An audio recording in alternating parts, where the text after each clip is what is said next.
오늘은 창세기 20장을 읽겠습니다. 저희가 18장, 19장을 읽으면서 소돔과 고모라라는 성을 확인했잖아요. 그것이 멸망당하는 것을 봤는데 사람들은 안정적인 성 안에서 같이 모여 살면서 이 땅에서 많은 것들을 누리고 안전하게 살고 싶어 했지만 소돔 사람들은 그 속에서 부패하고 타락해서 결국엔 멸망당했거든요. 그런데 그들과 상반대에 나오는 사람이 나그네로 사는 아브라함입니다. 그런데 비록 아브라함은 나그네였지만 하나님이 그의 안전을 책임지신다는 것을 우리는 또다시 20장에서 보게 될 겁니다.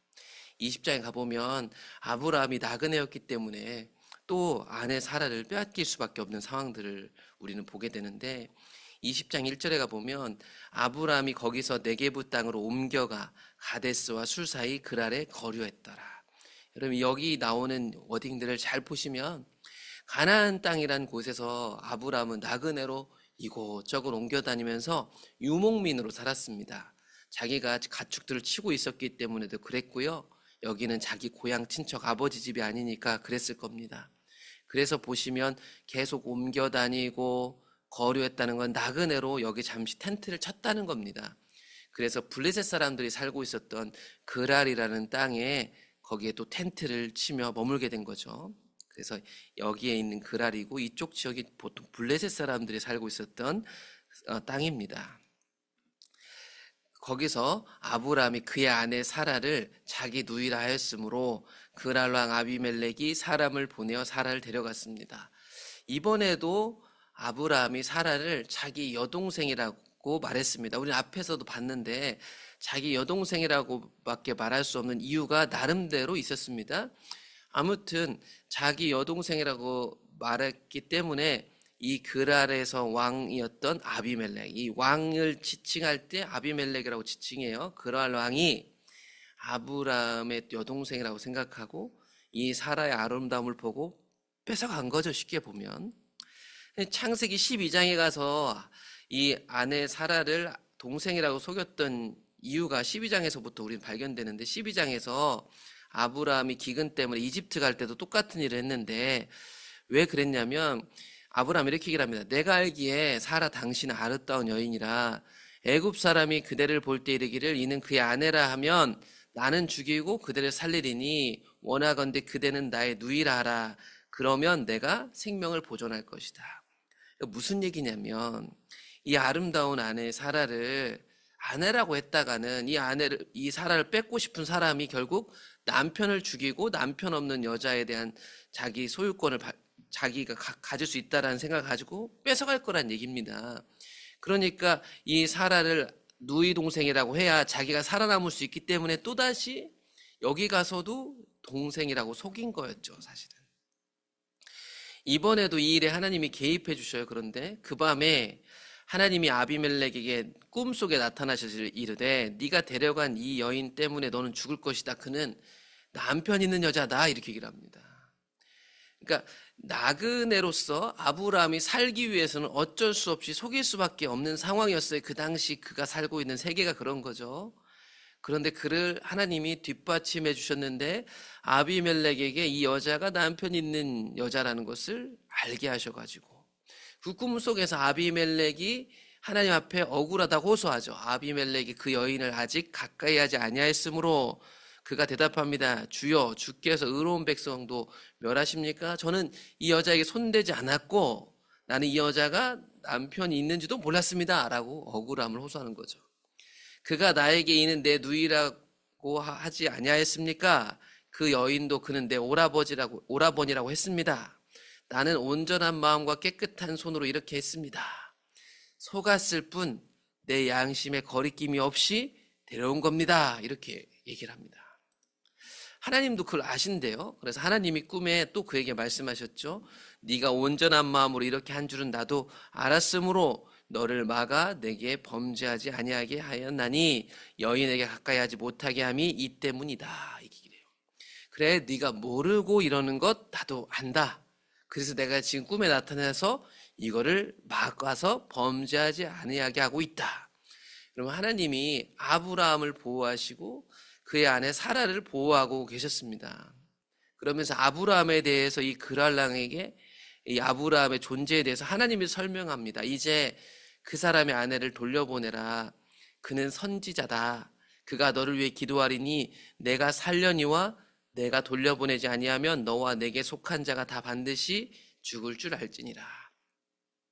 여러분 뒤에 가보면 이건 단순한 얘기가 아니라 실제로 이 사건 때문에 이 아비멜렉의 집안에 문제가 생겼다는 게 이제 창세기 뒷부분에 나옵니다. 여기는 안 나오는데. 그래서 아브라함이 기도해 줘야만 이 집의 문제들이 해결되는 것처럼 마지막에 이야기가 끝나게 됩니다. 이 아브라함의 정체를 하나님이 알려주시면서 너희들이 이 아브라함의 기도를 받아야 된다고 얘기를 해요. 아비멜렉이 그날 아침에 일찍 일어나 모든 종들을 불러 그 모든 일의 꿈 얘기를 해준 거죠. 그랬더니 이 아비멜렉에 속한 그랄에 사는 사람들이 다 두려워하기 시작했던 겁니다. 그래서 아비멜렉이 아브라함을 불러와서 하소연하죠. 네가 어찌하여 우리에게 이렇게 하였느냐? 내가 무슨 죄를 내게 범하였기에 네가 나와 내가 속한 이 도시, 이 나라가 큰 죄에 빠질 뻔하게 하였느냐?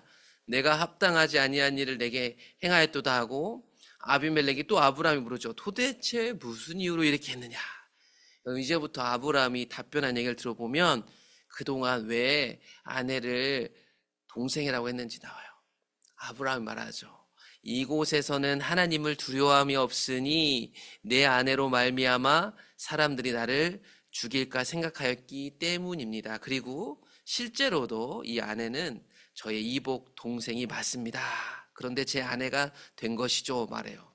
여러분 여기서 중요한 건 아까 우리가 앞에서도 12장에서도 봤지만 하나님을 두려워하지 않는 사람들은 내가 갖고 싶으면 내 힘을 가지고 나그네의 것쯤은 빼앗는 것은 아무렇지도 않게 생각하는 것이 아브라함이 본 그 당시 세상이었어요. 여러분 이건 아브라함의 오해가 아니고 아브라함도 갈대아우르라는 대도시에서 살았습니다. 돈 없는 사람, 힘 없는 사람, 나그네가 어떤 취급을 받는지 정확히 알고 있어요. 나그네 주제에 가난한 주제에 예쁜 아내 데리고 살면 이 고대 근동사회에서 힘 있는 사람들이 그 아내 뺏으려고 남편 죽이는 것쯤은 아무렇지도 않게 생각한다는 것을 알았죠. 그런데 아브라함은 하나님을 두려워하는 사람은 그렇지 않을 거라는 걸 알았지만 이 도시에 살고 있는 사람들은 하나님을 두려워하지 않으니 거짓말할 수밖에 없었다는 겁니다. 하나님이 나를 내 아버지의 집을 떠나 두루 다니게 하실 때에 내가 아내에게 말하기를 이후로 우리의 가는 곳마다 그대는 나를 그대 오라비라 하라. 이것이 그대가 내게 베풀 은혜라 하였었노라. 그래서 그렇게 한 겁니다. 나도 원래 도시에 살던 사람이죠. 그런데 집을 떠나 나그네가 된 이후로 나그네를 대하는 악한 사람들의 본성을 누구보다 아브라함도 잘 알고 있기 때문에 이 아름다운 아내에게 이제 당신은 내 동생이라고 가는 곳마다 하시오라고 했다는 것입니다. 그럼에도 그 연약한 나그네였지만 하나님이 보호해 주셨더라. 그게 창세기 20장입니다. 아비멜렉이 양과 소와 종들을 이끌어 아브라함에게 주고 그의 아내 사라도 그에게 돌려보냈습니다. 사라 아내를 돌려받았습니다. 15절 아브라함에게 이르되 내 땅이 내 앞에 있으니 내가 보기에 좋은 데로 거주하라. 그리고 이곳에 텐트를 친 이 그랄 땅에서 이제 안전하게 머물 수 있게 허락을 받게 됩니다.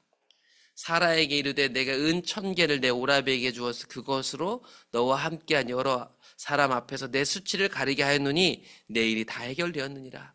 아비멜렉이 이 남편 있는 아내를 데려온 것에 대한 잘못을 인정하는 보상금을 주어 수치를 가리워 줍니다. 자기가 잘못했다는 것을 인정하는 거죠. 여러분 이처럼 비록 나그네로 살았지만요, 나그네인 아브라함을 하나님이 보호하고 계셨어요. 그리고 이제 마지막에 비밀이 나옵니다. 아브라함이 하나님께 기도하니까 하나님이 아비멜렉과 그의 아내와 여종을 치료하여 주사 출산하게 하셨으니. 왜 이런 일이 벌어지게 18절 여호와께서 이왕에 아브라함의 아내 사라의 일로 아비멜렉의 집에 모든 태를 닫으셨음이더라.